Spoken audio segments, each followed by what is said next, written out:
guys, Lou Collins here, and I've got a tip for you for embossing with your dies. Now, many of you may have seen before that you can emboss your metal dies with a rubber mat. So that's what I've got here.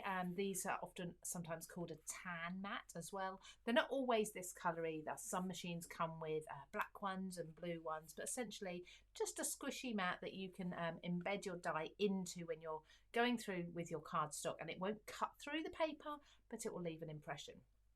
So I've got my mat here. I'm going to put it into my machine. Now just bear in mind with this machine, I have removed one of the plates. So this plate did come out of this machine. If you're not sure about removing plates from your machine, your instruction manual should be able to tell you which one you need to take out to use an embossing mat with it. But if you're not sure where your instruction manual is, which often we do find that, just have a look at the thickness. So the thickness of your mat is the same sort of thickness as the plate that you need to remove, roughly. Okay, so I'm putting my mat down inside my two clear plates that I'd usually cut into. I'm then going to lay my cardstock on top of this. And the first thing I'm going to do to show you quickly is to emboss the cutting edges. Okay, so this is the one we'd usually think of when we want to emboss. So I'm just going to place that on there, and I'm going to run this through in exactly the same way as you would if you were die cutting.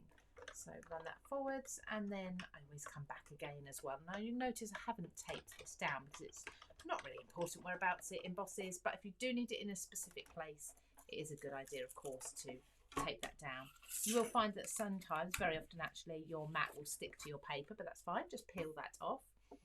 So just place those there. Now you can see that we've got a beautiful emboss. This is actually a Simply Made Crafts die, but we've got the emboss of that flower on there. We also have the emboss on the other side. So this is actually the deboss, and this is the emboss because it's raised up there.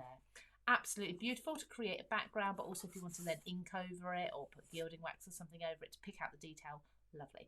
But did you know that many dies, when they're not a solid piece of metal, when they have these gaps in them, many of them can actually be embossed from the other side as well. You don't need those cutting edges. I'm just going to show you with this particular die what that looks like. So same piece of paper here, I'm just flipping it round. I'm going to place my die with the flat side onto the paper there. We're not going to fit the whole flower on, but that's fine. If I was doing this, I'd probably only have a half flower or a few little parts of the flower in the background anyway.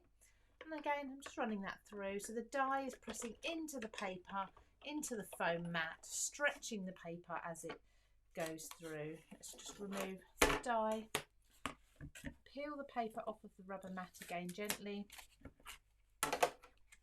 And there you can see we've got another different look to the embossing. So there's two different looks from one die. So it's well worth looking through the dies that you have at home and just running them through with an embossing mat and seeing what different effects you can get from each one.